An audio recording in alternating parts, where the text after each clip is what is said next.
Hello and welcome to another edition of TJ Video Game Reviews. I'm your host TJ, and today I'm taking a look at something that not many people know about.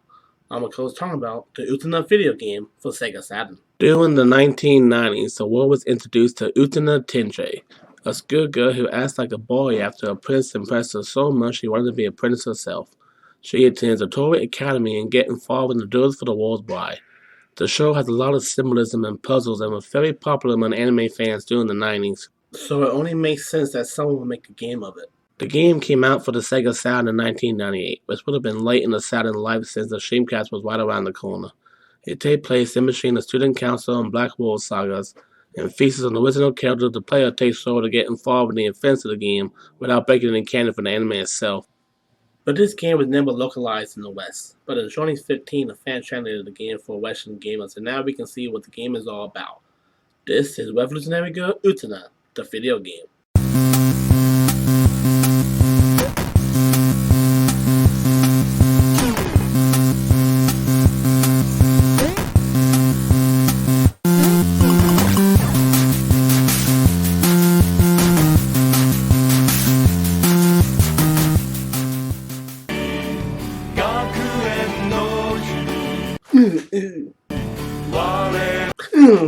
Why, God, why?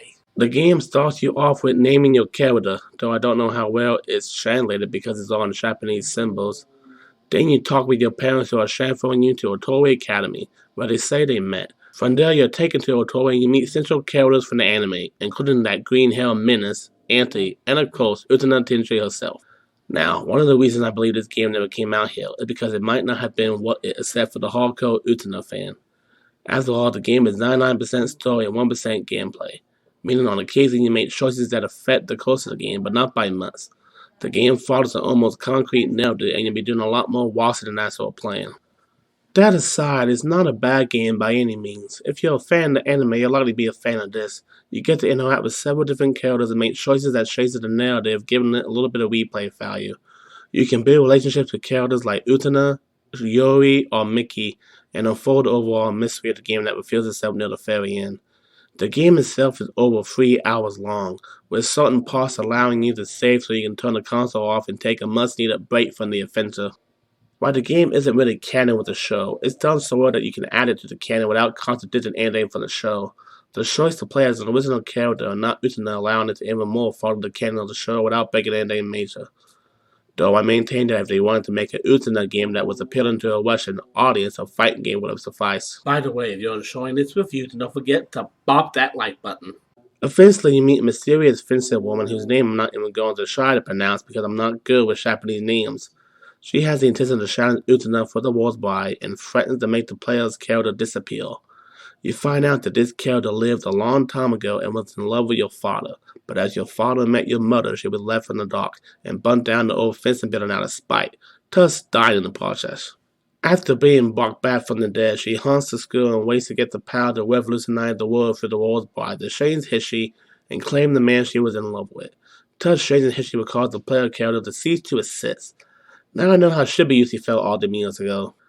Anyway, near the end of the game, the mystery woman fights Utena, but you intervene by finding the item that keeps her in this world alongside the student council. After some hesitation, you eventually destroy the object and it causes the woman to return to the afterlife after losing the duel to Utena. Then your character is forced to once again transfer schools and says the heartfelt goodbyes to the cast. I personally find the story to be very interesting, and if you love the cast, then you'll enjoy interacting with them as an avatar character that you can pretend is yourself. The graphics are splendid and mimic the art style from the anime perfectly, making you feel like you really are a part of the show. All the original voice actors reprise their awards for the game and the music is great. The only flaws I really find with the game is that it's too much story and not enough gameplay, which might be why they chose not to localize it. But if that doesn't faze you, then if you're a fan of Utena, it's definitely worth consuming as part of the medium. Overall, the Utena game has a very good complex story, making it worthy of being part of the overall narrative of the Utena franchise. While it would be hard to play today without a Saturn emulator and the translation, if you can find those things, it's worth checking out at the very least. If you enjoy a compelling story and love all things Utena, nothing more to say but get it. That's it for this edition of TJ Reviews. Once again, thank you for joining me, and I'll see you in the next video. Bye.